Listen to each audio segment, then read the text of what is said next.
Bonsoir, soyez bénis, vous qui gardez toujours cette fidélité sur cette chaîne de télévision, La Voix du Sacrificateur. Alors ce soir, l'émission c'est Que se passe-t-il? Merci encore pour la fidélité. Alors soyez bénis et meilleurs vœux. Nous ne cesserons de souhaiter les meilleurs vœux à tous nos téléspectateurs parce que le mois de janvier, n'est pas encore à sa fin. Voilà pourquoi nous continuons à souhaiter les meilleurs vœux à tous les hommes de Dieu de la place, tous les hommes de Dieu de la planète de la terre. Alors nous vous bénissons au nom puissant de Jésus-Christ Nazareth. Soyez câblés sur cette chaîne de télévision, vous qui hésitez encore, regardez nos programmes et apportez également des critiques sur nos programmes afin que nous puissions être meilleurs ou devenir meilleurs, parce que nous avons besoin également de vos critiques afin que nous puissions nous améliorer. Nous ne sommes pas parfait, mais nous voulons tendre vers la perfection au travers de ce média également. Merci encore, très chers téléspectateurs, pour la fidélité que vous gardez à cette chaîne de télévision. Alors, que se passe-t-il ce soir? Nous avons une thématique. Nous parlons aujourd'hui avec les hommes de Dieu, hommes et femmes, j'allais dire femmes et hommes de Dieu que nous recevons sur ce plateau. La thématique de ce soir, c'est nous parlerons du sang, le sang d'un innocent. À qui profite-t-il le sang d'un innocent? À qui profite? Alors, qui en tire profit du sang d'un innocent? Est-ce Dieu ou Satan? Nous en parlons ce soir. Alors, vous pouvez également intervenir via SMS au 066 61 05 56 et également appeler au numéro 066 14 55 34. Merci de prendre déjà part à cette émission afin que nous puissions éclairer, apporter des éclaircissements. Nous ne sommes pas là ici pour un débat, mais nous sommes ici pour apporter de la lumière, par le partage, par l'édification, encore une fois, au travers la parole de Dieu. Merci encore pour la fidélité, pour la position. Ne zappez pas, gardez la position et nous allons dire bonsoir à nos invités. Femmes et hommes de Dieu, bonsoir. Bonsoir. Soyez bénis. Alors je vais commencer à ma gauche pour vous présenter aux téléspectateurs qui nous regardent déjà. Oui. Ancien du royaume de sacrification du Christ par sa grâce. Amen. Et à la gauche, ma gauche extrême. La paix du Christ bien-aimé. Oui. Je suis Muriel Sandra, missionnaire de l'église royaume sacrificateur de Christ par sa grâce. Amen. À ma droite, nous avons le missionnaire Camille Ngouan. Oui. Missionnaire par la grâce de Dieu au royaume des sacrificateurs de Christ. Amen. Et enfin, homme de Dieu. Que la paix soit avec vous. Je suis le révérend Alain Roger Mukomba, serviteur de Dieu par sa grâce à l'église Royaume des Sacrificateurs du Christ. Amen. Alors, encore merci d'avoir accepté notre invitation, l'invitation de l'émission Que se passe-t-il? Et soyez bénis encore pour la participation, pour encore l'édification que vous avez à apporter au peuple de Dieu, à tous ceux-là qui nous regardent. Alors, nous allons déjà commencer comme ça d'entrée. Nous avons comme thématique ce soir le sang d'un innocent. Qui en tire profit? Est-ce Dieu ou Satan? Est-ce qu'on peut déjà définir d'abord le sang? Qu'est-ce qu'on entend par le sang? Le sang, c'est quoi le sang? La généralité du sang. Est-ce un liquide simple? Est-ce une boisson? Parce que lorsqu'on parle de profit, qui en tire profit? Dieu ou Satan? Le sang est un liquide, est une boisson, est une viande? Est-ce une richesse pour un Dieu ou une divinité ou encore un, je ne sais pas, homme de Dieu? Pasteur Alain? Bon, qu'est-ce que nous savons du sang? Nous savons que le sang est un liquide essentiel qui circule dans toutes les veines du corps humain. Oui. Ce liquide contient alors d'une part de l'oxygène, Oui. et où il transporte au travers déjà ces globules rouges, n'est-ce pas, de l'oxygène. Oui. Et de l'autre part, je disais, il y a le plasma, qui est composé essentiellement de l'eau.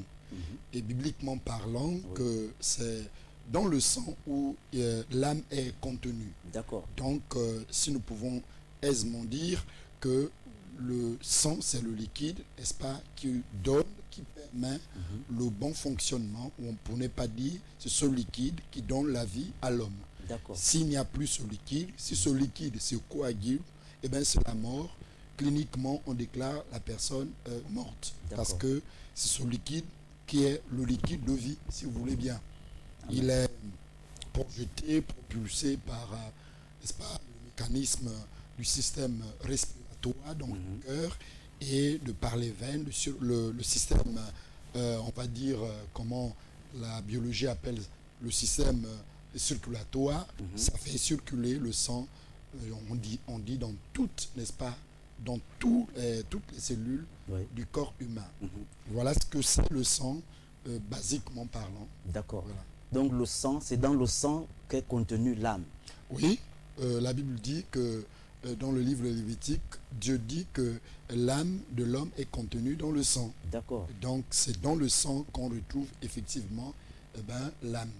La Bible dit que lorsqu'il a créé l'homme, il a formé l'homme, l'homme était inerte, mais lorsqu'il a soufflé, alors de son esprit, l'homme devient une âme vivante. D'accord. Donc au départ, on peut dire le sang était coagulé, mais par la présence de l'esprit, eh ben, le sang, l'homme a reçu la vie à partir, n'est-ce pas, du sang.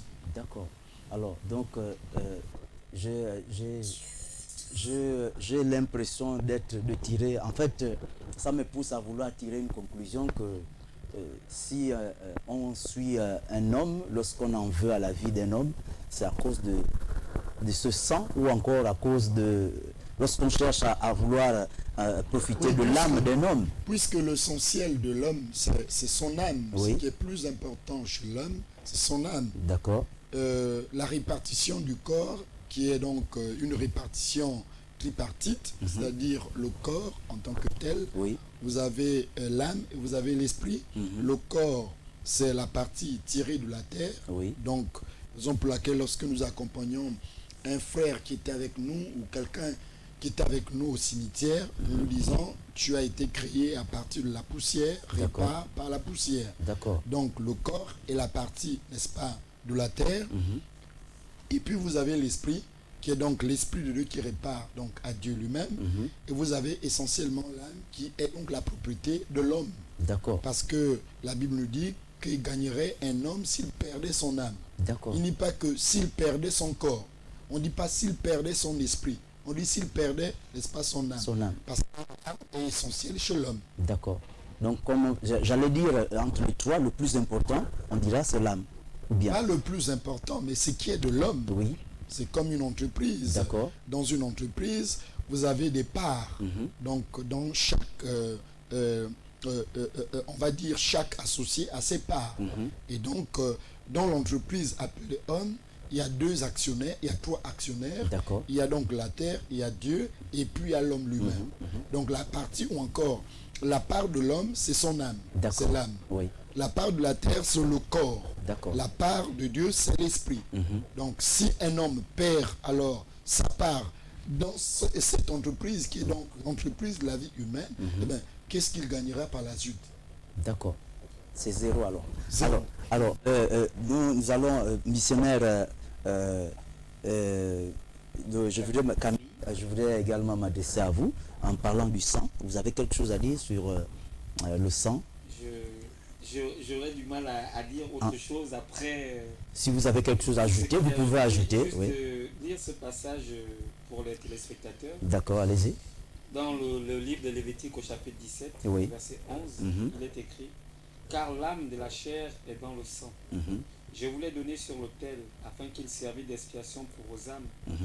Car c'est par l'âme que le sang fait l'expiation. » D'accord. Pour simplement résumer ce que l'homme de Dieu a dit tout à l'heure, le sang, c'est la vie. Et donc, il n'y a rien d'autre en réalité. Vous voyez, le corps humain est constitué environ de 5 litres de sang. D'accord. Pour un homme normalement constitué, il a environ 5 litres de sang. Oui. Et c'est ce sang-là qui donne la vie à certains organes, tels que le cerveau ne peut pas être alimenté. C'est normalement, il ne peut pas fonctionner normalement s'il n'est pas alimenté. D'accord. Et c'est le sang qui permet au cerveau d'être alimenté en oxygène. Donc, on dit généralement qu'on meurt par asphyxie. Oui. C'est lorsque le cerveau n'est plus alimenté correctement en oxygène.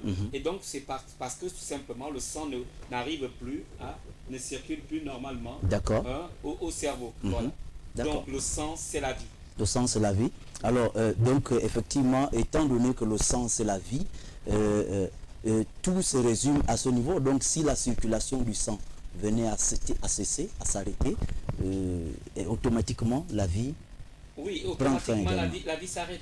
La vie s'arrête. Automatiquement, on déclare la mort clinique au bout d'un certain nombre de minutes. Oui. Parce qu'on dit que le cerveau a une certaine capacité à résister, à rester pendant environ 4 à 5 minutes médicalement, Oui. sans être alimenté. Au bout de ces 5 minutes, automatiquement, le cerveau arrête de fonctionner et on déclare la mort clinique. D'accord. Même si le cœur continue à battre, Oui. mais si le cerveau arrête, c'est la mort clinique. D'accord. Alors, ancien Anna, quand est-ce qu'on parle du sang impur? Sang pur, le sang pur et le sang impur.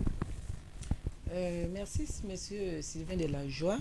Alors, on parle de sang impur lorsque le sang est infecté. D'accord. Voilà, donc en ce qui nous concerne, nous les chrétiens, lorsque le sang, on peut aussi dire lorsque nous avons des impurités spirituelles, c'est-à-dire le péché, lorsque nous avons également le péché, nous pouvons dire que nous avons un sang infecté.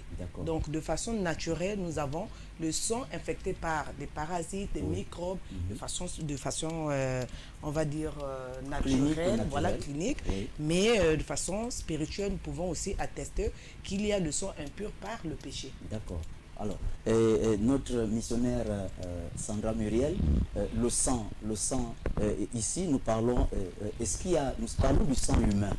Y a-t-il une différence entre le sang humain et le sang des animaux? Effectivement. Parce que si un humain venait à perdre du sang, qu'on voudrait certainement lui ajouter, comme on le dit, qu'il va falloir perfuser cet humain-là du sang, est-ce qu'on peut perfuser du sang d'un animal à un humain? Oh non, bien sûr que non, monsieur Sylvain de la Joie. Oui. Parce que le sang humain a cette propriété que l'on ne puisse pas retrouver dans le sang d'un animal. D'accord. C'est vrai qu'on va faire la différence en disant que le sang humain est pur, n'est-ce pas? Oui. Il n'est peut-être pas parfait. Oui. C'est différent du sang des bêtes. D'accord. Vous savez dans l'Ancien Testament, nous voyons que lorsque on voulait apaiser la colère de Dieu, Oui. on égorgeait Les animaux. les animaux, Oui. d'accord? Oui. On égorgeait, mais à la différence d'aujourd'hui, c'est que nous avons eu une expiation, une victime expiatoire, une bonne fois pour toutes. C'est le sang de Jésus-Christ de Nazareth qui s'est offert comme agneau immolé. D'accord. Donc il y a vraiment une différence. Aujourd'hui, le sang de l'agneau immolé a carrément effacé ce qui n'était pas possible avec le sang des animaux. Il n'effaçait pas, mais il apaisait. D'accord. On lui oubliait pour un moment, mais le péché était comme si vous voulez dire, vous avez mis une couverture, Oui. mais il fallait à chaque fois égorger des animaux pour apaiser la colère de Dieu. Comme un feu qui était mal éteint. Voilà, ça, on va dire un peu comme ça. Toujours quelque chose qui était une petite somme qui restait. Oui. Il suffisait de quelque chose pour rallumer la flamme. Oui, et ça revenait. Alors, homme de Dieu, pasteur Alain, donc nous venons de parler du sang. Nous parlons tout à l'heure de la différence du sang humain au sang des animaux. Alors, c'était pour rentrer déjà en plein pot dans cette thématique qui nous parle du sang d'un innocent. Qui en tire profit? Alors, il y en a qui en font des sacrifices. Alors, parlant de sacrifices, on a des animaux déjà qui étaient faits dans l'ancien temps. Le sacrifice se faisait en utilisant le sang des animaux. Pourquoi aujourd'hui, il y en a qui n'utilisent plus le sang des animaux? On arrive au sang humain. Il y en a qui préfèrent maintenant passer par le sacrifice humain, pour ne pas parler du sang de l'homme. Pourquoi cette traversée, j'allais dire? On parle de l'ancien, donc des animaux pour le sang humain. Vous savez, monsieur Sylvain de la Joie, la question du sang commence dans la Bible depuis Genèse. Oui. Lorsque l'homme a péché dans le jardin, et nous voyons ici la présence, n'est-ce pas, déjà de la peau d'un animal. D'accord. Qui signifiait tout simplement que Dieu venait alors de sacrifier ici un animal. Il faut savoir que lorsque l'homme pêche contre Dieu, Dieu se met dans une position où il est, on va dire, il est en colère vers l'homme. Parce que le péché est une transgression de la loi et on n'est pas souvent aisé de pouvoir constater ou admirer quelqu'un qui vient de transgresser ta parole. D'accord. Toi, en tant que père, en tant que, on va dire, une personnalité, lorsque tu donnes ta parole, tu souhaiterais que cette parole soit respectée. D'accord. Quand elle n'est pas respectée, elle engendre, n'est-ce pas, autre chose, la désobéissance. Et bien donc, depuis le jardin d'Éden, nous voyons ici déjà la présence du sang. On évolue, on arrive au chapitre 4 de Genèse, on voit ici encore un accent particulier du sang. D'accord. Le sang d'un innocent qui va couler à la personne d'Abel. D'accord. Abel c'est la première personne de la Bible, ou dans la Bible, la première personne, humainement parlant, d'avoir connu, n'est-ce pas, la mort de façon, pas qu'il était coupable, mais par la haine, par la méchanceté de l'homme. Adam, plutôt Abel, va subir cette, on va dire, cette méchanceté humaine. D'accord. Donc, depuis là, nous voyons, eh ben, la présence, nous constatons plutôt, eh ben, la présence de la méchanceté humaine en tuant expressement pour des motifs moindres, n'est-ce pas, leurs semblables.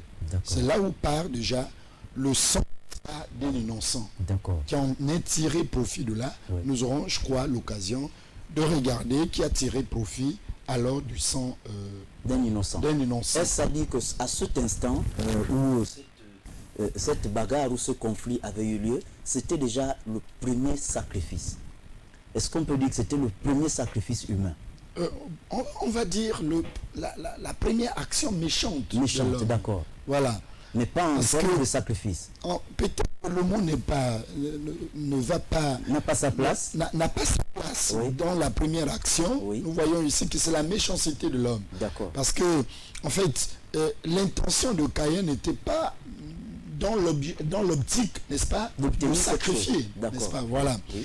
Il a exprimé, on va dire, son mécontentement en disant, bon, je vais détruire la vie de cette personne. Et bon, les sacrifices vont intervenir un peu plus tard, où nous allons voir, parce que je disais, je ne sais pas si c'était à mon fils que je disais que la loi n'a pas commencé avec Moïse, contrairement à ce qui est dit, que la loi a commencé avec Moïse. Je voulais préciser ici que la loi n'a pas commencé avec Moïse. Lorsque nous regardons les écrits bibliques, on nous parle de cette promulgation de la loi. Et la première promulgation de la loi, ce n'est pas les tablettes. Ce n'est pas les tables de Moïse. La première promulgation de la loi, c'est la conscience. Ça veut dire qu'elle existait déjà. Elle était déjà en l'homme. La troisième promulgation de la loi, effectivement, ce sont maintenant les tables, ce sont les pierres. Donc vous voyez, donc avant qu'on arrive à cette promulgation de la loi donc existait déjà. Elle existait, mais elle n'était pas mise en pratique. Et même lorsqu'elle existe, aujourd'hui, physiquement, nous avons la Bible avec nous. Combien de personnes connaissent cette loi et combien de personnes appliquent cette loi ou obéissent à cette loi. Donc, vous voyez, depuis Genèse, l'homme va rentrer en conflit avec Dieu, avec les règles de Dieu, avec les principes de Dieu, et ça va continuer, malheureusement, jusqu'à ce jour. D'accord. Alors, oui, missionnaire Camille, vous avez, est-ce qu'on peut parler, parlant de sacrifice, nous sommes là, nous rentrons dans les sacrifices.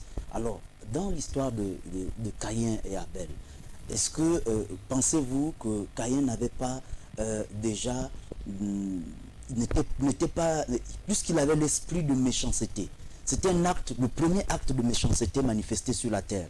Alors, qui était inspiré par quoi? Cet acte de méchanceté était inspiré par qui ou par quoi?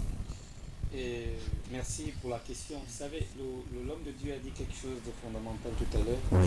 L'acte que Caïn a manifesté était un acte pur et simplement de la méchanceté. Le sacrifice, en fait, c'est une offrande, un don qu'on fait à une divinité. D'accord. Et donc, le fait que Caïn finisse, comment dire ça, exécute son frère parce qu'il était jaloux. Oui. En fait, il n'offrait pas à une divinité son frère. Non. Oui. Il voulait tout simplement manifester son mécontentement, qui s'est D'accord. transformé en haine, qu'il a tout simplement accompli dans l'acte qu'il a posé sur son frère. Je ne pense pas Oui. que l'acte de Caïn était orienté vers une divinité à ce moment-là. D'accord. Donc, si il faut répondre à votre question clairement, l'acte de Caïn n'était pas orienté vers une divinité. Donc c'est Tout simplement, oui. C'est cette méchanceté, cette haine qu'il avait nourrie, Oui. tout simplement parce que l'offrande de Dieu avait préféré l'offrande de son frère à son offrande, et cette haine qu'il a développée, qui est devenue un meurtre, Oui. dont on parle aujourd'hui, Oui. qui a fait de cela en fait un acte de méchanceté et non un sacrifice. D'accord. Parce que, comme je le disais dans mon introduction, le sacrifice, en fait, c'est un don, une offrande, ou quelque chose qu'on donne à une divinité. D'accord. Voilà, donc quelque chose qui nous tient à cœur et qu'on décide de se débarrasser, pas de se débarrasser, qu'on décide d'offrir à une divinité D'accord. dans le but de l'adorer, dans le but de le servir. D'accord. Donc on appelle sacrifice pas forcément tout ce qui est méchant. Non, pas tout ce qui est Pas méchant. forcément. Tout acte méchant n'est pas un sacrifice. D'accord. Voilà. D'accord, merci. Alors, ancien Anna, est-ce que, parlant de la méchanceté, qui inspire Caïn? La méchanceté vient d'abord de qui? Est-ce qu'elle vient de Dieu ou de Satan? Parce que si on nous parle, nous avons la thématique, nous dit le sang d'un innocent. Qui en tire profit? Dieu ou Satan? La méchanceté, elle vient de qui? De Dieu ou de Satan? Merci, M. Sylvain de la Joie. Il faut dire que la méchanceté ne peut venir de notre Dieu. D'accord. Notre Dieu est bon. La Bible Oui. dit qu'il est bon. Oui. D'accord. Alors, si vous regardez dans Lévitique 18, à partir du verset 21, vous allez vous rendre compte à qui profite le sacrifice humain. D'accord. Hein? Oui. Vous allez vous rendre compte que, quel que soit ce que nous pouvons être, mais il y a toujours une force négative qui nous pousse à faire le mal. D'accord. Il y a une force négative, c'est-à-dire qu'il y a une divinité négative, il y a une divinité qui ne glorifie pas notre Dieu, comme on peut appeler aujourd'hui des autels, des divinités, des autorités, des petits dieux qui sont là, qui nous obligent parfois ou qui nous poussent à commettre ces genres d'actes. Mais parfois, nous ne sommes pas conscients de cela. Oui, Ok. oui. Donc, si vous regardez le Lévitique 18 à partir du verset 21, vous allez vous rendre compte qu'il y avait à Cana une ethnie qui glorifiait une divinité qui s'appelait Moloch. Et en ce moment-là, c'est vraiment enfants qu'on sacrifiait à Moloch. Et Moloch se réjouissait de ce que les parents, les mamans, les parents étaient arrachés de leurs enfants. Donc lui, quand il voyait ses parents pleurer, alors il se réjouissait certainement avec les siens. De la douleur de ses parents. De la douleur de ses parents, il se réjouissait. Ouais. Mais ses enfants étaient sacrifiés, sinon consacrés à cette divinité. D'accord. Wow. Alors, donc c'est une chose qu'on peut dire est-ce qu'elle existe à l'heure actuelle? Mais bien sûr, elle existe, parce que s'il y avait tout ce qui est... Vous voyez, c'est ce que nous devons savoir, c'est que tout ce qui se passe aujourd'hui, il n'y a rien de, on va dire, de présent, rien ne se fait au présent, rien ne se fait qui n'a jamais existé avant. D'accord. Tout a existé parce que la Bible nous en parle. Oui. Donc les hommes aujourd'hui copient ce qui s'est passé. Le monde a copié ce qui s'est passé dans la Bible. Et nous voyons aujourd'hui, bien évidemment, nous parlons des sorciers, nous parlons des démons, nous parlons de la magie blanche, la magie noire. Et vous comprenez que toutes ces choses ont existé avant, à certaines époques. Donc on va parler par exemple à l'époque des Israélites, le peuple de Dieu. Oui. Ces gens ont existé et aujourd'hui ils existent toujours. D'accord. Alors missionnaire Sandra Muriel, est-ce qu'on peut dire que à cette époque-là, étant donné que les gens aujourd'hui copient tout ce qui s'est passé à l'ancien temps, est-ce que la copie là, ou encore le copieur, celui qui copie, il copie qui? Il copie Dieu ou il copie Satan? Entre les deux, qui copie l'autre? Écoutez, merci M. Sylvain de la Joie. Satan n'a rien créé, Oui. n'est-ce pas? Ah, Déjà, aucun pouvoir ne peut être reconnu à Satan. D'accord. C'est une chose. Satan a copié Dieu, mais à l'envers, d'accord. n'est-ce pas? Oui, Vous savez, Satan connaît la Bible. C'était un enfant de Dieu. L'ange Lucifer, on l'appelait Lucifer. oui, Donc, tout ce que Dieu a écrit dans la Bible, Satan est au courant. Donc ce qu'il fait pour détourner, vous savez, Satan ne pêche pas à notre place. Il nous pousse à pécher. Lorsque nous sommes dans le péché, nous nous éloignons de la face de Dieu. À ce moment-là, il nous captive. Parce que la Bible dit qu'il rôde. 1 Pierre chapitre 5 verset 8 nous dit qu'il rôde. Donc ça veut dire qu'il attend juste de voir une opportunité pour la saisir et nous emmener dans son camp. Alors tout ce qui se fait aujourd'hui, Satan n'a fait que savoir quelles sont les faiblesses. Parce que quand Dieu donne ses commandements, il nous dit que tu n'adoreras pas d'autres dieux. Ça veut dire qu'il savait que avec le cœur de l'homme, nous sommes facilement égarables. Ça veut dire qu'à un moment donné, vous avez vu les Israélites, ils se sont soumis au veau d'or. Ils ont adoré, ils sont prosternés devant le veau d'or. Ils ont nous n'allons pas dire que c'est Dieu qui les a incités. Mais c'est le peuple dans son impatience qui a décidé qu'il fallait forcément, parce que vous savez, l'homme est toujours assoiffé de faire quelque chose, d'honorer, de glorifier et de vouloir emmener les choses rapidement. Il s'est dit alors, on peut se tailler une image le temps que Moïse soit en train d'aller faire ce qu'il allait faire sur la montagne, profitons à nous rendre occupés et faire ce que nous avons à faire. Donc vous voyez bien que tout ce qui se passe aujourd'hui, ce n'est que Satan qui met ça à l'envers. Il sait bien. L'homme, pour que lui, il ait la même mise sur l'homme, il faudrait que l'homme se détourne de Dieu. Mais l'homme doit se détourner de Dieu en l'oubliant, en s'écartant des voies de Dieu. Et c'est pourquoi on peut dire Satan n'est qu'un copiste qui falsifie tout ce qu'il a vu de Dieu, mais malheureusement à l'envers. D'accord. Donc entre Dieu et Satan, le copieur c'est Satan. Et le créateur c'est Dieu. Alors homme de Dieu, pasteur, qu'est-ce que vous avez à dire à ce sujet? Mais les choses sont claires. La Bible dit que au commencement, tout était informe et vide.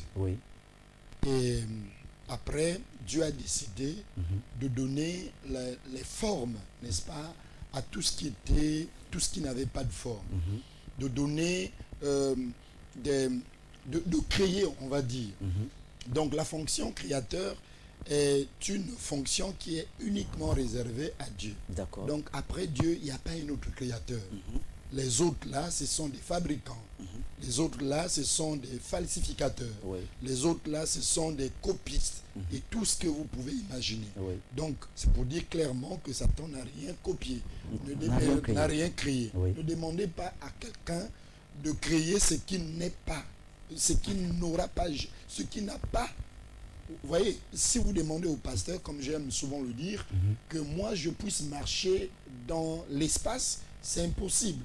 Je n'ai pas ces propriétés, je ne pourrai jamais. Donc ne demandez pas à Satan de vous donner la vie, parce que lui-même il n'en possède pas. La vie qu'il a, c'est pas la vie, c'est la condamnation qu'il a. Donc ne demandez pas à Satan de créer, parce que il ne peut pas créer, il ne pourra jamais créer. Par contre, si vous lui dites, bon, fabrique-nous, trouve-nous un mensonge ici, il est capable de le faire. Et il va en produire en abondance, en quantité industrielle. Ça il peut bien le faire. Et il le fait très bien, parce qu'il est nommé le père du mensonge.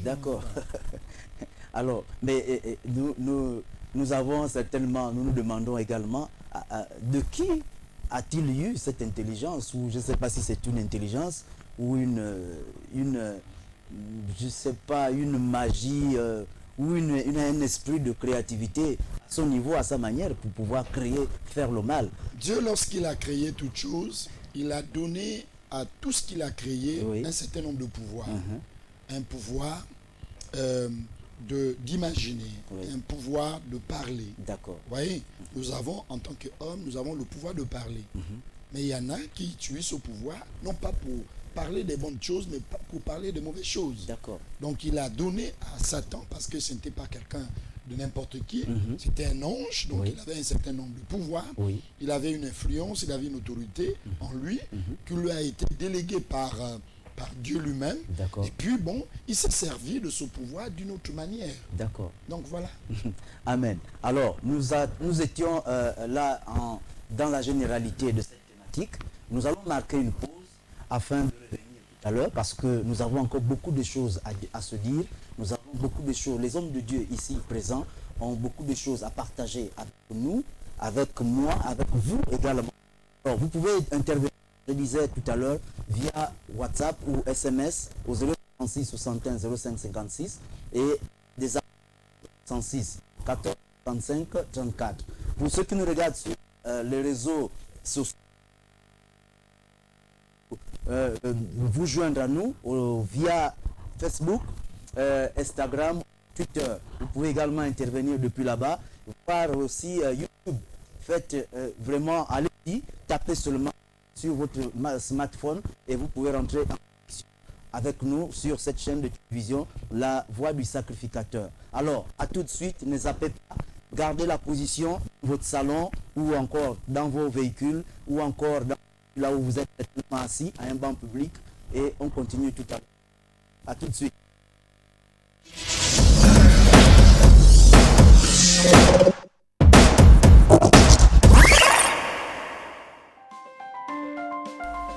Vous êtes sur LVS. Vous êtes opérateur économique, entité religieuse ou particulier. Vous souhaitez faire promouvoir votre produit, votre société, votre environnement ou vos capacités. LVS est la télévision qu'il vous faut pour toutes vos publicités, annonces, messages et communiqués. Le meilleur impact de vos publicités promotionnelles ne peut se faire que chez nous. Pour nous contacter, c'est simple. Composez le 01 77 23 73 ou le 06 83 00 26. La meilleure publicité promotionnelle, c'est sur LVS. LVS, sauvons nos âmes. Gérée informatique, impression sur tout format, affiches, brochures, flyers, cartes, calendrier, posters sur tout support, papier, bois, PVC, verre, textile, vitrine, imprimerie, sublimation, infographie sur toute quantité de 0 à plus de 5000 exemplaires. Nos atouts nous classent dans la qualité et l'excellence. Pour vos commandes, nous sommes situés à Okala, en face de la station Petro Gabon. Infoline 01 45 43 62 07 82 15 53 06 48 10 11.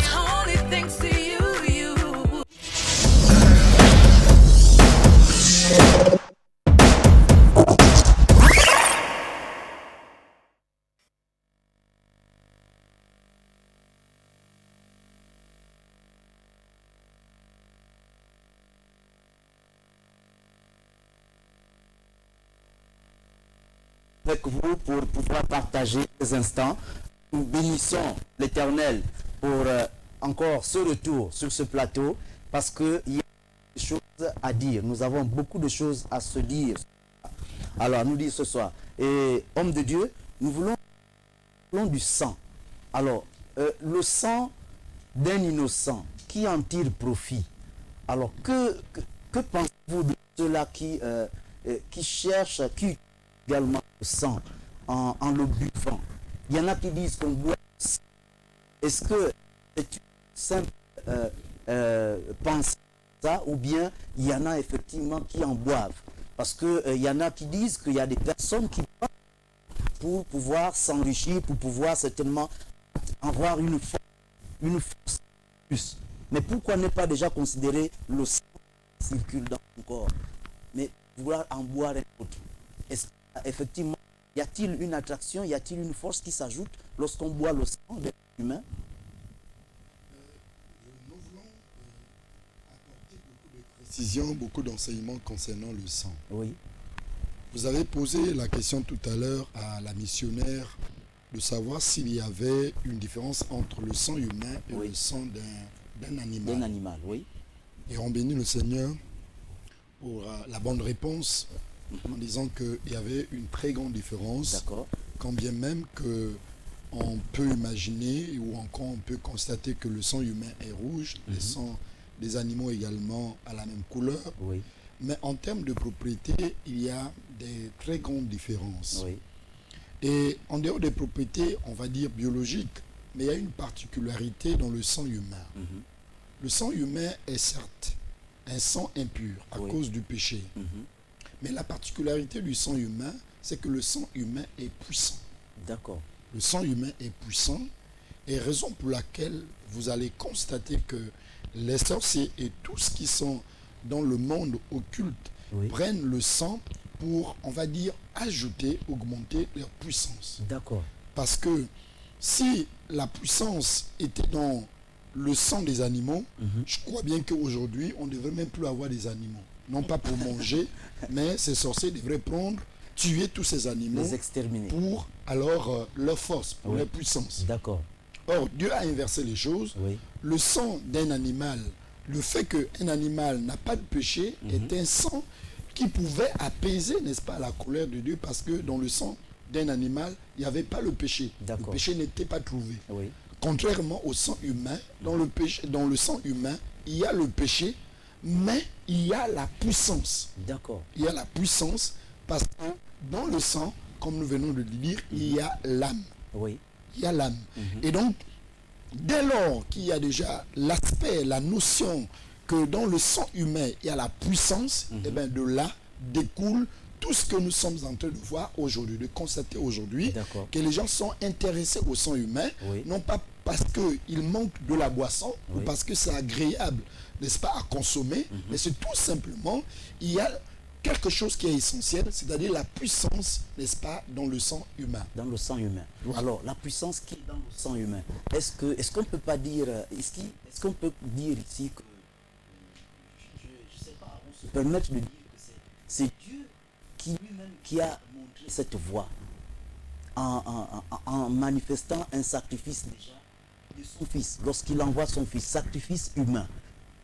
Est-ce que ce n'est pas cette stratégie ou encore ce modèle que l'homme est en train de copier aujourd'hui pour pouvoir également avoir une force?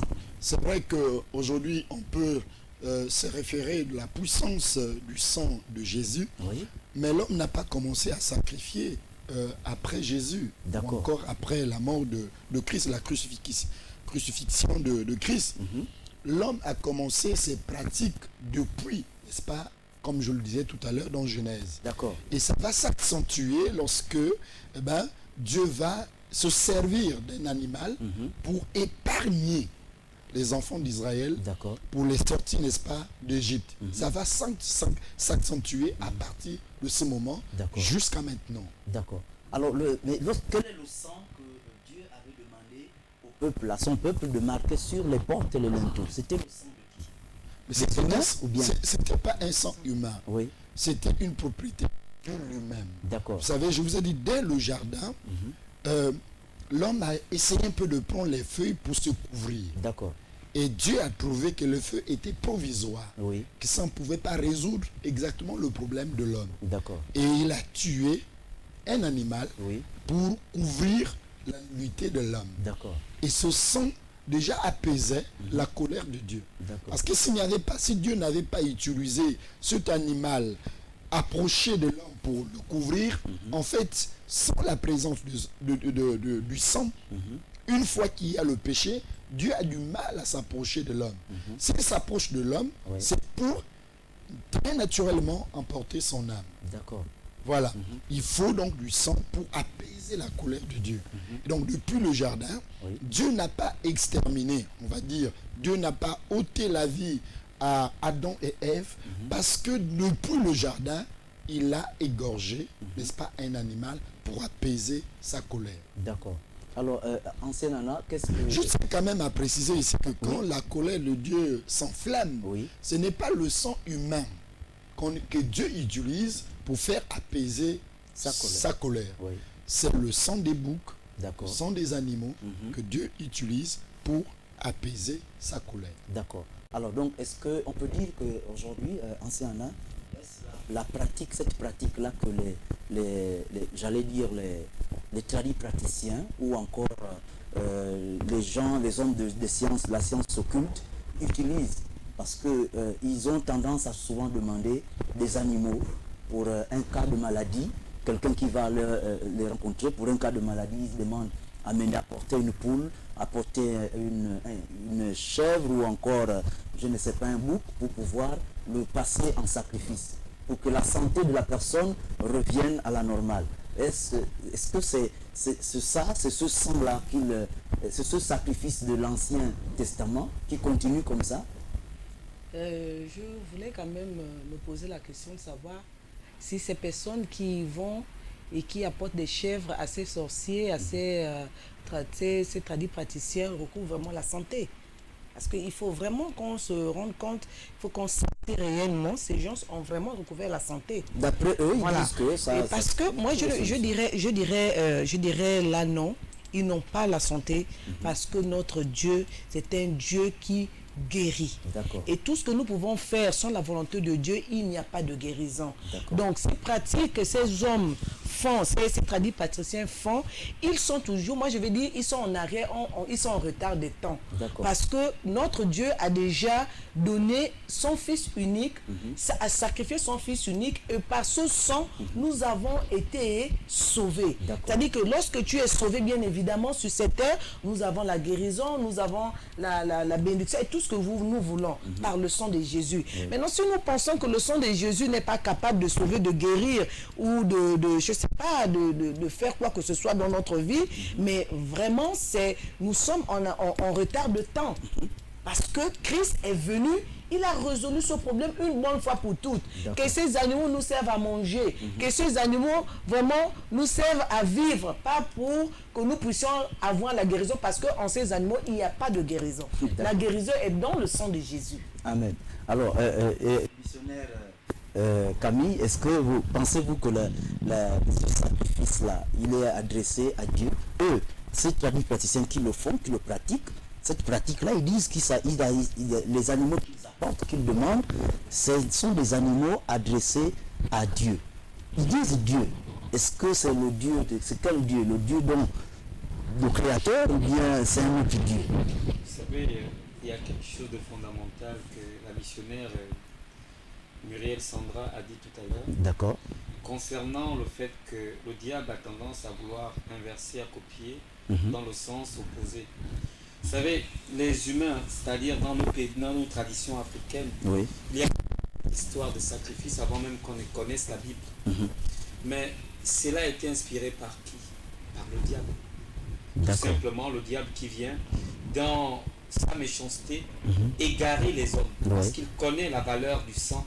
Il connaît que Dieu donne de l'importance au sang. Dans le livre de Lévitique, le Seigneur met en garde toute personne qui s'amuserait à boire du sang, toute personne qui va s'amuser à ôter la vie, sans pourtant que cela ne lui... qu'en fait, sans une raison valable. On ne s'amuse pas à égorger les animaux comme ça. Dieu Dieu donne de l'importance au sang. C'est quand même des êtres vivants. Ce sont des êtres vivants. Et donc Dieu interdit à l'homme non seulement de boire du sang, mais de verser du sang, puisqu'il dit même dans ce livre que si quelqu'un verse du sang par accident, qu'il couvre avec de la poussière ce sang-là. Pour dire qu'en réalité, même la vue du sang déjà choque même. Parce que vous voyez. Donc, ces hommes, pour répondre clairement à vos questions, ces hommes en réalité, quand ils font ces pratiques, ce n'est pas pour Dieu qu'ils le font. Déjà que si c'était pour Dieu, ils devraient savoir déjà que le sacrifice ultime a été donné et qu'on n'a plus besoin de sacrifice. Donc on devrait stopper. Ce sont des pratiques qui déjà étaient avant que le christianisme ne vienne dans nos pays africains et qui s'est prolongé tout simplement. Et généralement, lorsque vous allez près d'eux, vous allez comprendre que en réalité, aujourd'hui, lorsqu'on vous demande un bouc, c'est un humain qu'on vous est en train de vous demander au travers ce bouc-là. C'est un humain, c'est un humain qu'on est en train de vous demander. Et des gens qui ne connaissent pas, écoutez, lorsqu'on dit que mon peuple périt parce qu'il lui manque de la connaissance est essentielle. Le Seigneur nous recommande de chercher la connaissance. Et lorsque vous arrivez devant un tradit praticien et que le tradit praticien s'amuse à vous demander un bouc, et vous savez très bien que le bouc, c'est quelque chose... je ne sais pas, spirituellement, c'est un humain qu'on vous demande là, afin de pouvoir assouvir ce démon qui a envie, qui a besoin du sang. Donc un humain voilé. Oui, mais voilà, on a envie d'assouvir la soif d'un démon, afin de calmer tout simplement le pacte que la personne a tissé avec cette force diabolique là.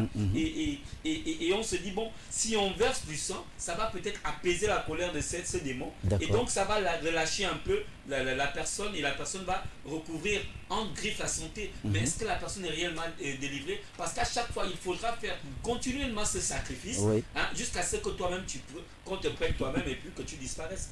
Voilà un peu comment je reprends cette question.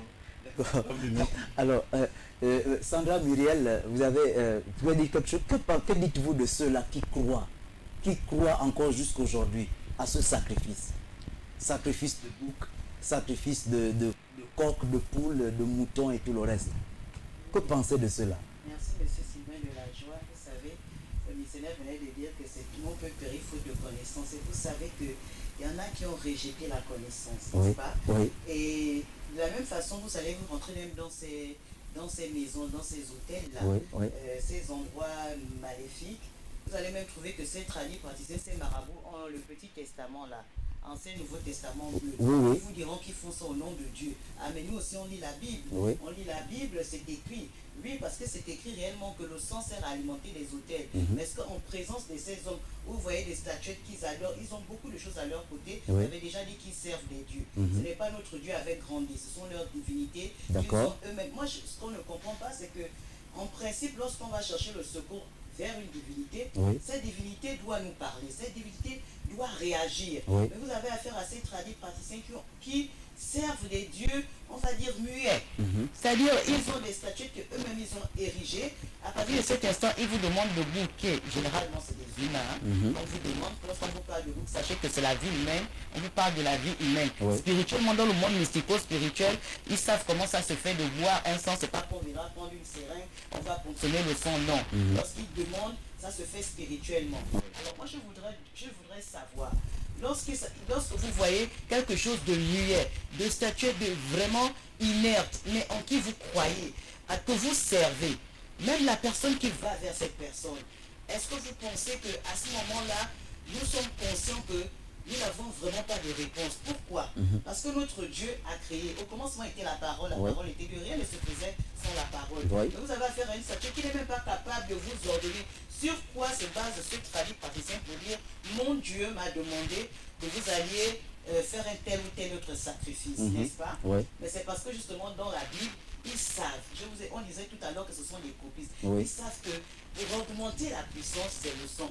Aucun esprit ne travaille sans le sang. D'accord. Tout esprit aime le sang. D'accord. Dieu l'a montré depuis le jardin d'Éden. Alors ces gens-là, ils ne font que copier. Ils sont aussi bien informés que nous qui avons déjà la grâce de connaître le Seigneur. Alors c'est pour vous mettre en confiance, une confiance entre guillemets. Parce qu'ils se disent, lorsqu'on va voir le Petit Testament, l'Ancien et le Nouveau Testament, on va voir qu'ils parlent à peu près le langage de Dieu, mais à des fins malheureusement qui sont maléfiques.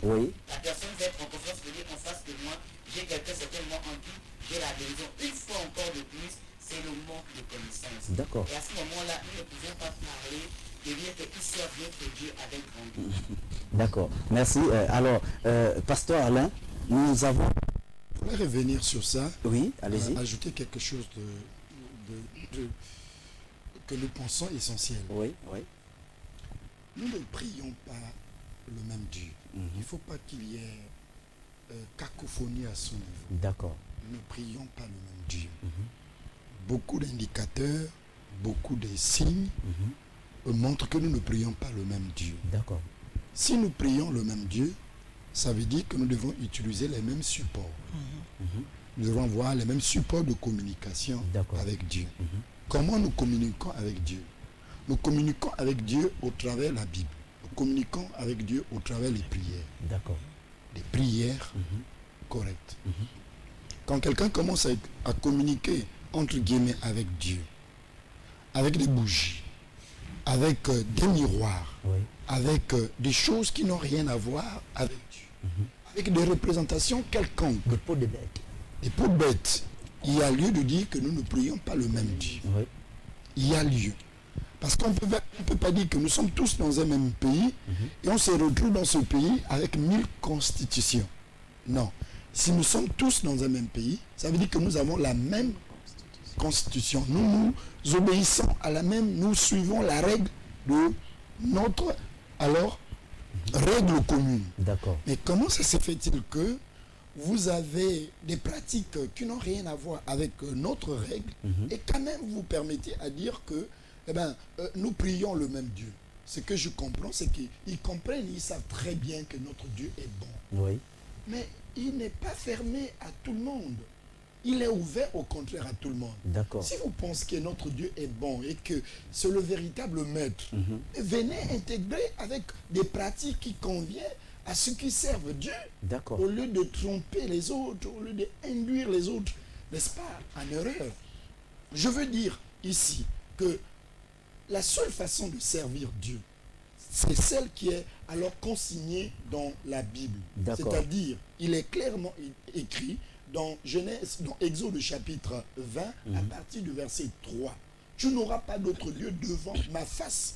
Si vous avez déjà d'autres dieux devant la face de Dieu, vous ne servez pas Dieu. D'accord. Que les choses soient claires. D'accord. Le premier commandement de Dieu dit, vous n'aurez pas d'autre Dieu devant ma face. Je rentre chez toi, je vois 1000 dieux devant ta face. Et tu veux me faire croire que nous servons le même Dieu? Ah non. Et chaque Dieu a un nom. Ah non. Alors nous avons dans la Bible l'histoire d'Abraham qui va offrir en sacrifice son fils. Alors à qui Dieu demande d'offrir son fils en sacrifice, Isaac. Alors cet homme se lève un bon matin et il monte vers la montagne, il va vers la montagne pour aller sacrifier le fils. Et aujourd'hui, nous sommes, vous conviendrez avec moi que nous vivons des temps vraiment compliqués, des temps difficiles. Il y a des enlèvements d'enfants, il y a des enlèvements d'enfants que nous, les réseaux sociaux déjà en parlent partout et que, pas seulement les réseaux sociaux, mais il y a des situations vraiment qui bouleversent des populations face à cette histoire. Alors Isaac, Abraham prend son fils, il va à la montagne pour le sacrifier. Et arrivé là-bas, il y a eu certainement autre chose que vous connaissez. Est-ce à cause de cette action-là, de cet acte que aujourd'hui nous vivons des enlèvements d'enfants et à des fins de sacrifice, à des fins d'utilisation de sang, pour boire le sang, atteindre certainement des buts spirituels ou encore de puissance? Est-ce que c'est à cause de cela, homme de Dieu, que nous vivons aujourd'hui? Avant d'arriver à l'histoire d'Abraham, Oui, nous sommes dans Genèse chapitre 9, oui, à partir du verset 5, si j'ai bonne mémoire. oui, Dieu va renouveler l'alliance avec Noé. d'accord. En renouvelant l'alliance avec Noé, il va donner parmi tant d'autres instructions à Noé, en disant à Noé que je redemanderai le sang, n'est-ce pas, humain, Oui, à quiconque aurait alors le sang humain, d'accord, pour n'importe quel besoin ou n'importe quelle raison. d'accord, Je veux demander à quelqu'un, à un homme, à une femme, à une entité, à une association, qu'elle soit puissante ou pas, oui, je demanderai alors à cette association, à cette personne, le sang innocent coulé. Pour des raisons que moi, l'Éternel Dieu, je n'ai jamais demandé. d'accord, Donc, Dieu ne pouvait pas se contenir à sa propre parole. Dès lors qu'il a dit que je vais demander à l'homme, alors le sang d'un innocent qui s'est coulé. Parce que depuis Genèse 4 au verset 8, la Bible dit que j'entends, n'est-ce pas, le sang d'Abel crier à moi, amen, arriver jusqu'à moi, oui, par des cris. Donc le sang parle. d'accord, Et donc Dieu va dire à l'homme, attention, ne touche pas le sang. Je sais, c'est moi qui ai créé le sang. C'est moi qui ai mis l'homme, n'est-ce pas, le sang. Parce que l'homme est créé à mon image, à ma ressemblance. Oui. Je suis un Dieu puissant, et bien l'homme aussi doit être puissant. Et je mets alors la puissance de l'homme, n'est-ce pas, dans son sang. d'accord, Vous savez, il y a des personnes, lorsqu'il arrive, quand les sorciers veulent perturber la vie de quelqu'un, on dit, il a un sang fort. d'accord, oui, Pourquoi on le dit? Oui. C'est un langage que nous aurons le temps d'expliquer un peu plus loin. Alors, pour répondre à votre question, quand Dieu demande à Abraham, n'est-ce pas, son fils unique, oui, nous sommes là dans la christologie D'accord. et dans tout ce qui est christologie. Il y a ce qu'on appelle ici des images types, des cérémonies types, des événements types. d'accord, Et donc, c'est un événement, n'est-ce pas, type de Christ. d'accord, Parce que Dieu lui-même devait donner en sacrifice son fils unique, comme Isaac était aussi le fils unique, d'accord, n'est-ce pas, d'Abraham. oui, Donner le fils unique oui, pour un besoin, pas le besoin de Dieu. Parce que lorsque, vous voyez que lorsqu'on demande le sacrifice, c'était ce pour un n'est pas besoin, c'est pour un besoin, pas pour le besoin de l'homme, de Dieu. D'accord. Mais pour le besoin de l'humanité. D'accord. Chaque fois que Dieu a demandé le sang, ce n'est pas pour le besoin de Dieu. D'accord. Ce n'est pas pour alimenter, n'est-ce pas, son autel. Ce n'est pas pour alimenter sa puissance, augmenter sa puissance. Dieu est tellement puissant, il n'a même pas besoin d'autre chose. D'accord. Même ta prière ne peut rien faire pour l'augmenter, augmenter sa puissance. Il est le tout-puissant. Il est le tout-puissant et tout le monde s'accorde en disant qu'il est le tout-puissant. Donc, quand Dieu demande un sacrifice, quand Dieu demande le sang, ou quand Dieu met le sang en exergue, c'est pour le profit de l'humanité, le profit de l'homme, le profit des hommes. Ce n'est pas pour ses besoins. Contrairement, n'est-ce pas, au falsificateur, au singe de Dieu qui est donc Satan, lorsqu'il demande le sang, c'est pour son profit. D'accord. C'est son profit. Et nous voyons que, effectivement, là, il était question d'éprouver, de montrer. Dieu voulait, Dieu connaissait le cœur, effectivement, d'Abraham. Dieu savait où est-ce que Abraham pouvait arriver dans son obéissance, n'est-ce pas, en tant que père de la foi. C'est la raison pour laquelle il est décrit ce récit. Ce n'est pas que Dieu voulait, en fait, le sang, n'est-ce pas, d'Isaac. Parce que Dieu voulait montrer à nous qui sommes aujourd'hui ses serviteurs qu'il y a des temps qu'il faut mettre Dieu à l'épreuve. D'accord. Alors donc c'était une action tout simplement, c'était une façon de montrer déjà ou certainement de précéder déjà ce qui devait arriver. On peut dire que c'était un message que Dieu adressait déjà à l'humanité ancienne. Est-ce que c'était un message déjà que Dieu adressait à l'humanité en leur disant que voici ce que je ferai à la longue. J'enverrai mon fils que moi-même je vais certainement sacrifier. La Bible nous dit, je pense dans Hébreux 10, il nous dit que c'est l'ombre des choses à venir. D'accord. Alors, donc, si vous regardez ces choses, en fait, le pasteur venait de dire que c'est la christologie, c'est-à-dire que c'est des événements types. D'accord. C'est-à-dire que c'est des événements qui pouvaient marquer la vie de Christ. D'accord. Alors, donc, nous pouvons voir qu'effectivement, en faisant ces choses, nous avons vécu, ceux qui ont vécu avec Christ, ont vécu ces choses avec Christ, ont vu ces choses se manifester avec Christ. C'est une façon, c'est comme on peut dire, c'est comme une prophétie en fait. C'est comme une prophétie. C'est vraiment une façon de faire comprendre à l'homme que ces choses, ça a existé, ça sera avec la personne que j'enverrai pour vous sauver. D'accord. Donc des événements types à une situation, à un type de situation Bien aussi. sûr. D'accord, un type d'événement. Alors, missionnaire Camille, parlant également de cette situation, je voudrais rentrer en plein pot déjà, parlant d'enlèvement, la situation que nous vivons. Je disais tout à l'heure, vous en tant qu'enseignant, parce que vous êtes un enseignant, qu'est-ce que cela déjà vous fait de savoir, d'apprendre qu'il y a un vent qui court, la ville, qui se permet d'enlever des enfants. Alors, où on manifeste, on observe, certainement, on observe des enlèvements, enlèvement d'enfants, à des fins, certainement, de sang humain, à des fins de pouvoir consommer ou utiliser le sang humain. Qu'est-ce que cela déjà vous fait? Vous savez, en tant qu'enseignant? C'est des situations difficiles pour un enseignant, oui, de savoir que l'un de nos élèves ne sera plus présent. Oui. Déjà même que lorsque vous êtes dans une salle de classe et que vous perdez un élève, c'est une partie de vous que vous perdez. D'accord. Vous comprenez? Parce que l'enseignant se doit d'être en communion avec ses enfants, ses élèves-là. Généralement, c'est vrai que la pédagogie nous interdit d'appeler les élèves des enfants.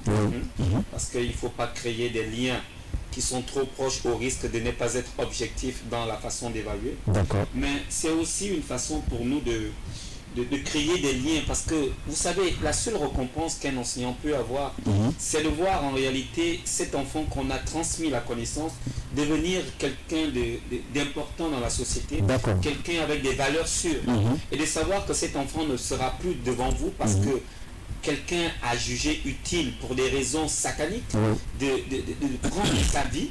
Vous voyez que c'est choquant. Quand je dis c'est choquant, c'est que c'est un euphémiste, parce que je ne sais pas quel est le mot qui pourrait en fait traduire ce que je peux ressentir, pour dire tout simplement que c'est tellement choquant que ça n'a pas de sens. Ça n'a pas de sens de comprendre que ces enfants représentent en réalité l'avenir de notre pays, le Gabon. Et nous devons en réalité veiller sur eux, et que nous devenions en réalité les bourreaux de ces mêmes enfants qui sont censés nous relayer demain. On se demande que devient en réalité notre pays, que devient notre continent. Est-ce que nous avons perdu le sens même réel des valeurs de la vie? Autrement dit, nous ne sommes plus. Parce que même l'animal, certains animaux sont obligés de donner leur vie pour leurs enfants. Vous voyez un peu, parce que même quand la maman se sent menacée, elle préfère sacrifier sa vie pour que, dans le monde animal, et elle préfère sacrifier sa vie pour que ces petits soient saufs. Mais malheureusement, nous les humains, qui sommes censés être plus intelligents que ces animaux-là, nous préférons même donner nos enfants, et juste pour avoir un peu de puissance. À quoi sert à un homme de gagner le monde s'il perd son âme? Ah, wow. Amen. Alors, nous allons marquer, nous sommes à la deuxième partie, deuxième pause, nous marquons une deuxième pause et nous revenons dans quelques instants. Je suis conscient, nous savons que vous êtes devant votre poste téléviseur, vous regardez, vous nous suivez, mais nous avons besoin également de vos interventions. Alors, à tout de suite pour la dernière partie.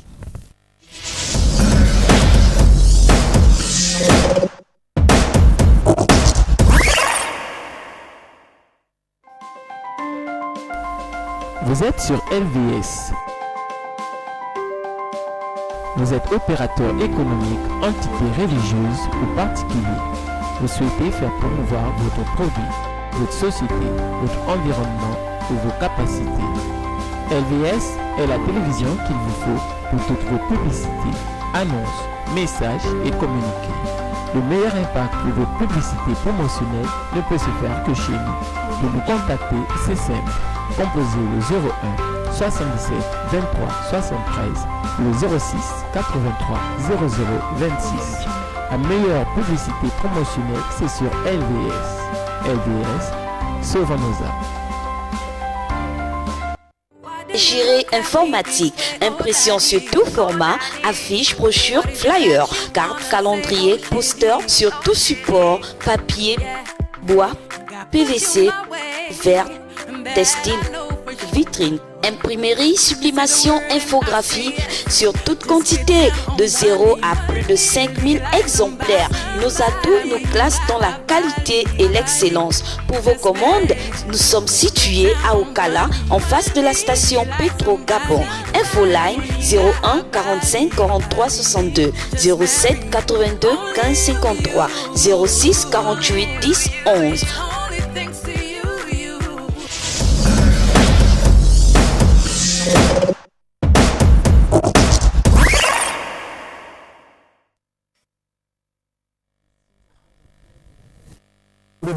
Plateau, c'est en dernière phase de cette émission, le sang d'un innocent, qui en tire profit, Dieu ou Satan?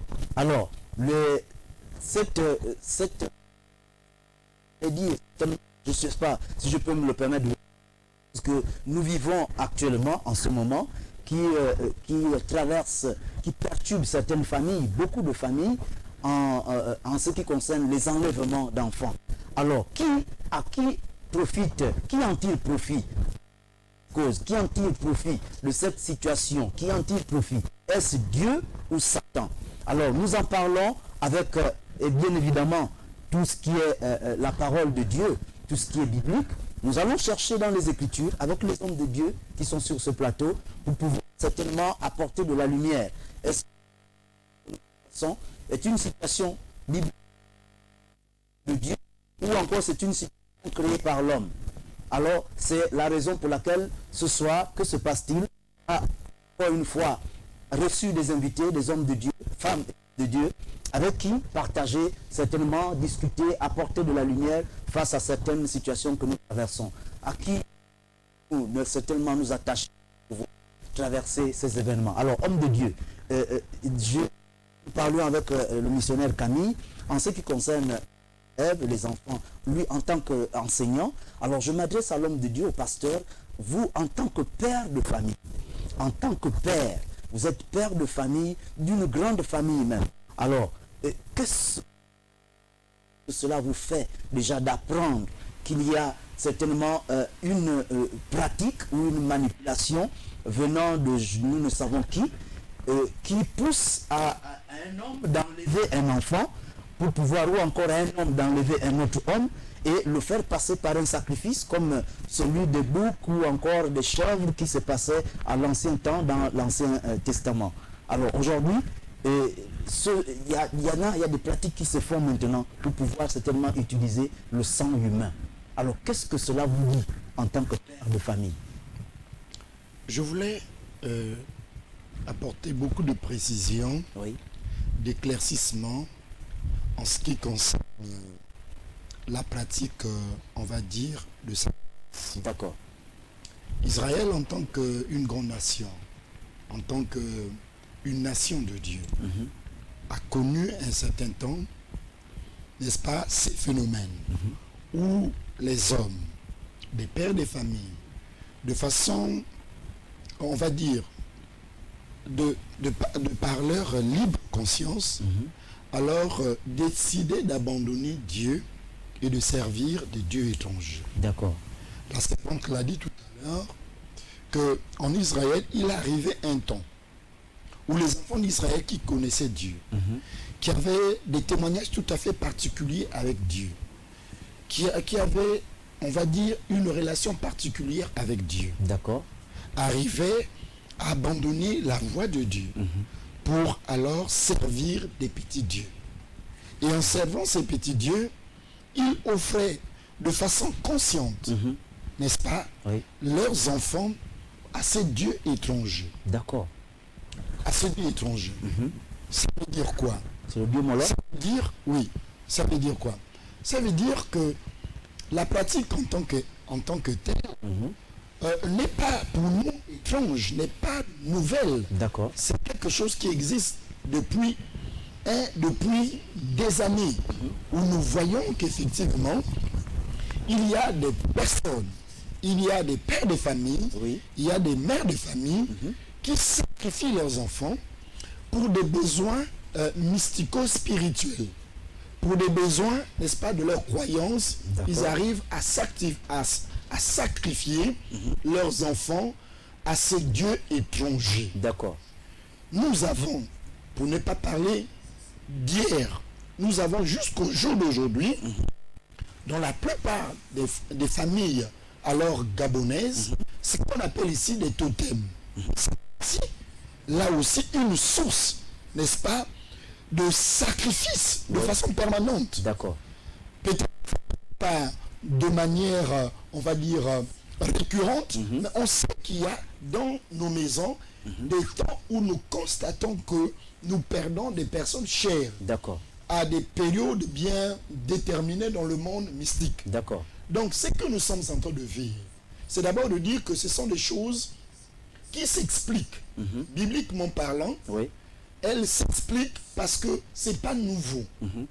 Mais ce qui nous déplore aujourd'hui, Oui. c'est la façon, la pratique, la façon qu'elles sont aujourd'hui, alors on va dire, utilisées, pratiquées. D'accord. Et ça devient plus visible, très cruel. Et Alors, excusez-moi de vous interrompre. Nous avons un téléspectateur qui nous suit en ligne, qui réagit. Alors, c'est Sir Misson. Il dit ceci. Peut-on dire que dans la foule qui a répandu le sang, il n'y avait pas de chrétiens? Ça, c'est la première question. Peut-on dire que dans la foule qui a répandu le sang, il n'y avait pas de chrétiens? Alors, et il continue. Comment le peuple le plus sage de l'univers va mettre de côté les principes de leur maître? Il pose encore, ça c'est la deuxième question. Troisième question, je crois. Que tout ce qui est vrai soit l'objet de vos pensées, disait l'apôtre Paul. L'Église du Gabon est poussée à agir comme le monde et avec les armes du monde. Il est temps pour le corps de Christ de revenir à la parole de Dieu. Alors, donc ici, nous allons retenir les deux questions, certainement, deux questions. Le bien-aimé demande, il dit, peut-on dire que dans la foule qui a répandu le sang qui est certainement, qui est imagé un peu partout dans les réseaux sociaux, alors dans la foule qui a répandu ce sang, il dit, est-ce qu'il n'y avait pas-il de chrétiens? Y avait-il pas de chrétiens dans cette foule-là?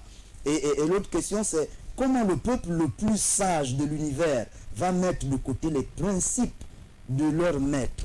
Est-ce que ça peut arriver pour un peuple de l'univers qui met les principes de leur maître, donc Dieu, les principes de Dieu de côté? Bon, ce qui est vrai, c'est qu'on ne peut pas... J'ai pas une notion, je n'ai pas, je veux dire, nous ne savons pas la nature de la foule. Oui. Mais si on peut se permettre de dire, bon, il y a eu certainement aussi des chrétiens immatures à l'intérieur et qui ont commis l'acte que nous regrettons d'ailleurs au passage. D'accord. Parce que ce qu'il faut retenir, chers frères et sœurs dans la foi, c'est que Dieu nous a dit dans le livre de Genèse, au chapitre 37, verset, je crois, 22, il nous a demandé de ne pas répandre alors le sang. D'accord. Je ne sais pas revenir d'abord dans Genèse, parce qu'au moins dans Genèse, il n'y avait pas encore la loi écrite. D'accord. Je peux dire que c'est une loi de la conscience. Je peux me représenter avec des personnes qui ne vont pas à l'église, et qui n'ont pas la Bible. Mais au moins dans Genèse, je peux dire que là-bas, il n'y avait pas encore la Bible. Dans Genèse, il n'y avait pas encore la loi de Moïse. Oui. Donc, vous allez constater que chaque fois, je parle de Genèse. Donc, pour dire ceci, il nous est demandé de ne pas répondre, de ne pas alors faire couler, répandre le sang innocemment. Il nous est demandé, si tu es humain, peu importe ta croyance, que tu crois en Christ, que tu ne crois pas en Christ, que tu crois, je ne sais pas quelle nature de Dieu, quelle qualité de Dieu, mais le Dieu suprême dont tu as souvent référence, parce qu'il y a des dieux, il y a des personnes qui ne prient pas Jésus, mais qui se réfèrent en disant qu'il y a un Dieu tout-puissant. Bon, d'accord, ce Dieu tout-puissant te dit de ne point répandre le sang. D'accord. De ne point, même si tu es dans une secte quelconque, même si tu es dans une loge, tu es dans une croyance, n'est-ce pas, de nos coutumes, hein? Il est demandé de ne point répandre le sang. Donc, ça c'est déjà pour dire que ces chrétiens qui se sont mis dans la foule par effet, n'est-ce pas, de la foule et qui ont malheureusement posé un acte, je prie que le Dieu compatissant puisse les pardonner, n'est-ce pas, du sang qu'ils ont versé. Je crois que dans la foule, il pouvait avoir un certain nombre de chrétiens. Oui. Maintenant, pour ce qui concerne la sagesse, c'est ce que je suis en train de dire. Que Israël était un pays où Dieu a béni. Israël n'était pas un pays que les gens venaient pour expliquer que ce que Dieu a fait. Comme on est en train d'expliquer aujourd'hui, n'est-ce pas, aux Gabonais, ce que Dieu a fait aux enfants d'Israël. D'accord. Israël lui-même a vécu les témoignages, la puissance, la gloire, l'amour de Dieu. Mais toujours est-il que nous avons vu comment, à des périodes données, Israël s'éloignait de Dieu. D'accord. Donc il pouvait arriver que ce temps est arrivé où certaines personnes se sont éloignées de Dieu. Mais le plus important actuellement, c'est de ramener ces personnes à Dieu. De dire que notre nation n'a pas besoin de tels actes. C'est vrai que ça fait mal. Que nos enfants soient aujourd'hui la cible de l'ennemi. C'est pas normal. C'est pas encourageant. Nous condamnons. L'Église condamne.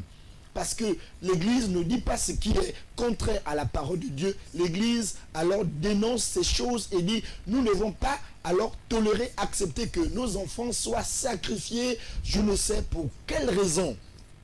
Alors, pour quelle raison. Nous avons un autre téléspectateur qui intervient, qui dit ceci, les commanditaires seront en enfer avec lui. Je ne sais pas qu'est-ce qu'il voulait dire, c'est ce qu'il dit. Les commanditaires seront en enfer avec lui, car ce sont des fils de la perdition, mais la justice divine se fera, car Dieu est un Dieu de justice. Amen. Il n'y a rien à dire là-dessus. Oui. Vous savez que c'est Dieu qui sait bien juger les hommes. D'accord. Nous, les hommes, pour juger, il faut faire des enquêtes, il faut passer du temps, avoir des preuves matérielles. Oui. Dieu n'a pas besoin des preuves matérielles, Dieu n'a pas besoin du temps.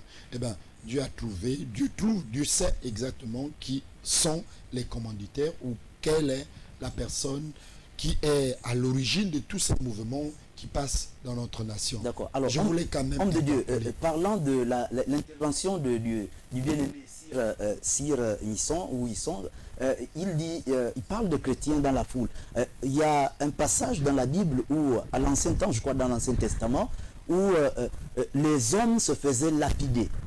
Des hommes se faisaient lapider face à certainement à un péché, à une impureté, à une conduite indigne dans une ville ou dans un village.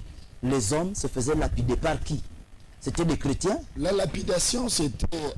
Il y a le sang qui coulait. la lapidation était une pire manière de condamner quelqu'un. D'accord. Par exemple, laquelle Jésus va montrer l'exemple à l'Église, Oui. n'est-ce pas, en demandant, n'est-ce pas, au peuple, à la foule, Oui. de dire qui n'a pas péché puisse lapider. Parce que la lapidation était le pire, n'est-ce pas, des punitions. D'accord. C'était la pire d'humiliation que quelqu'un connaissait dans la Bible. D'accord. Donc si on voulait t'humilier, eh ben, on te mettait quelque part et on lapidait. Et c'était comme ça.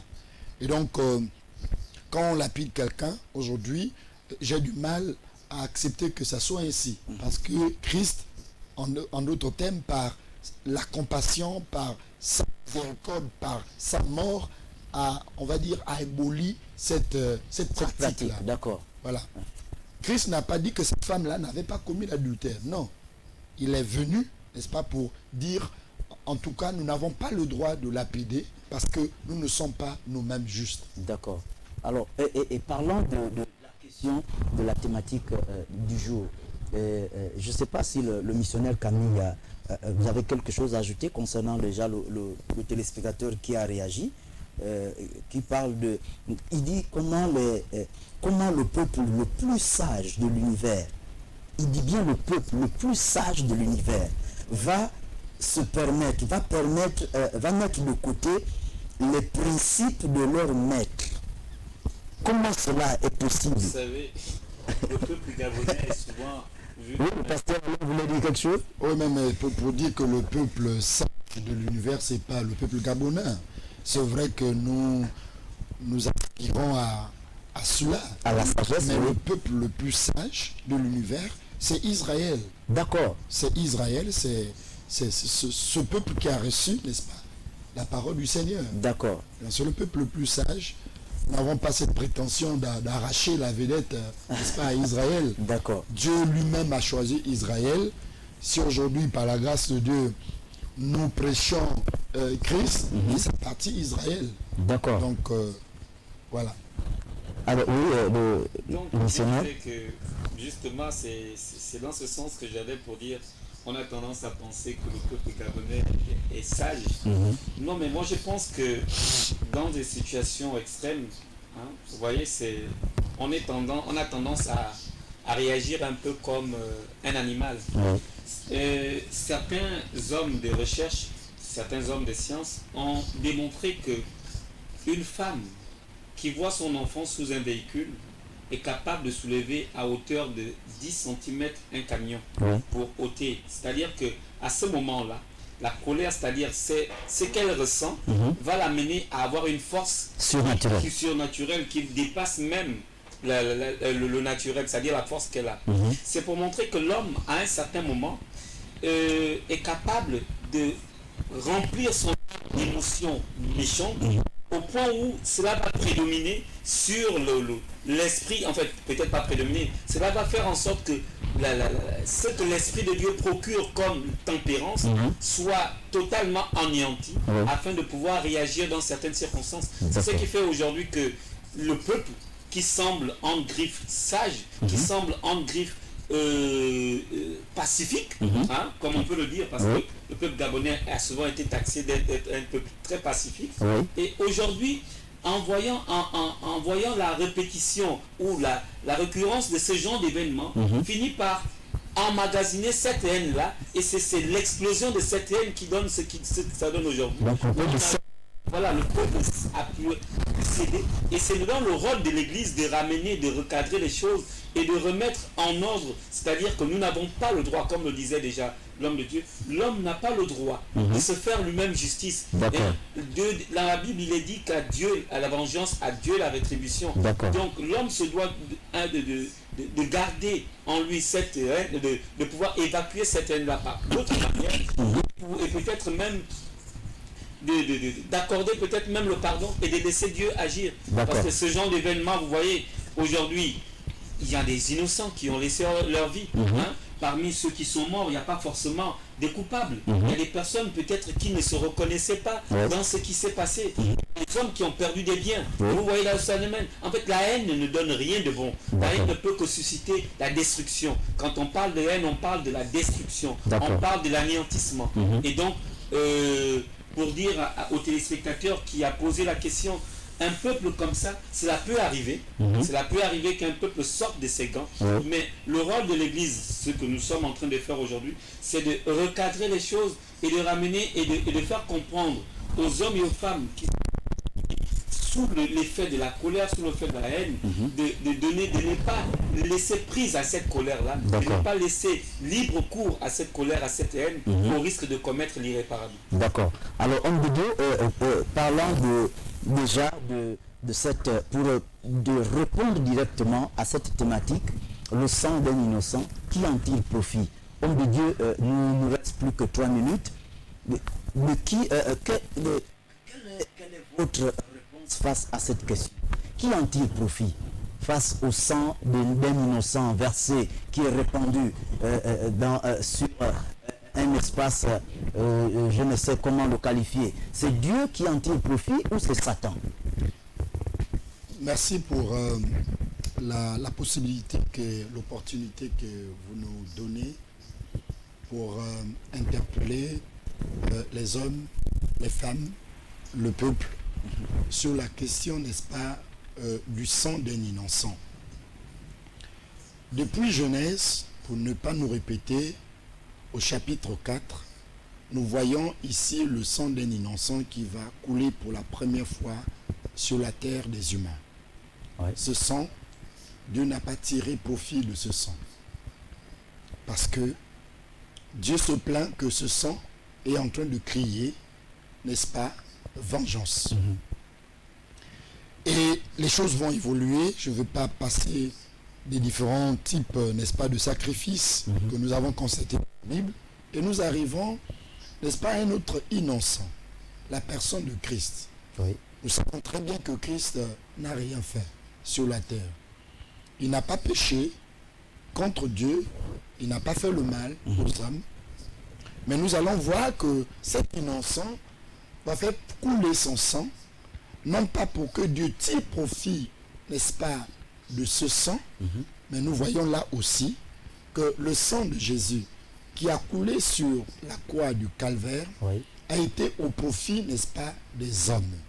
Parce que Dieu, il a plu à Dieu, comme Romain le dit, Paul le dit dans le livre, dans la lettre aux Romains au chapitre 3 au verset 25, qu'il a donné, n'est-ce pas, le sang de son fils afin que ce sang puisse nous justifier. D'accord. Donc le sang de nous justifier une personne. Pour justifier l'homme. D'accord. N'est-ce pas, les humains. Donc ce sang a été donné, le sang d'un innocent a été donné pour justifier l'humanité. Parlons bien maintenant, parce que ceux qui viennent de mourir là ne sont pas des Jésus, ils ne sont pas des Abel. D'accord. Alors, aujourd'hui, le sang des innocents, on va dire, est répandu pour des raisons de jalousie, pour des raisons de méchanceté, comme nous l'avons dit, pour des raisons de sacrifice, certains pour conserver le pouvoir et d'autres pour accéder au pouvoir, il faut le dire. D'autres pour maintenir leur vie, on va dire leur richesse, d'autres pour autant de raisons que nous pouvons bien citer ici. Je peux dire que ce sang des innocents ne profite pas à Dieu. Parce que même le sang pur, le sang sans tache n'a pas profité à Dieu. D'accord. Ça a profité, n'est-ce pas, à l'humanité tout entière. D'accord. À plus forte raison, le sang d'un humain qui est déjà tacheté. Oui. La Bible dit que tous ont péché et sont privés de la gloire de Dieu. Oui. Dieu ne peut pas tirer profit du sang humain, parce que le sang humain est impur et Dieu ne peut rien tirer comme profit du sang humain. D'accord. Ne peut tirer profit du sang humain Oui. que celui qui a besoin d'augmenter sa puissance. D'accord. Parce que dans le sang humain, il y a la puissance. D'accord. Il y a la puissance, je vous dis bien, il y a la puissance, il y a la partie mystique dans le sang humain. La partie mystique, parce que l'âme est mystique. L'âme n'est pas matérielle, mais l'âme est immatérielle. D'accord. Donc ce n'est que l'ennemi, ce n'est que ça, D'accord. n'est-ce pas? Et ces démons qui tirent profit du sang des innocents. D'accord. Gabonais. Comprenez que ce n'est pas Dieu qui tire profit, n'est-ce pas, du sang innocent. Ce sont les démons. C'est Satan. C'est lui.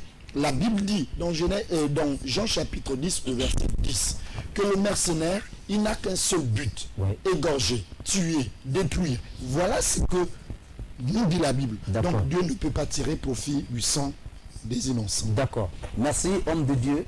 Merci encore, femmes et hommes de Dieu qui avaient accepté ce rendez-vous. Encore une fois, vous avez accepté l'invitation de cette émission. Que se passe-t-il? La voix sur la voix du sacrificateur, la chaîne de télévision 100% chrétienne.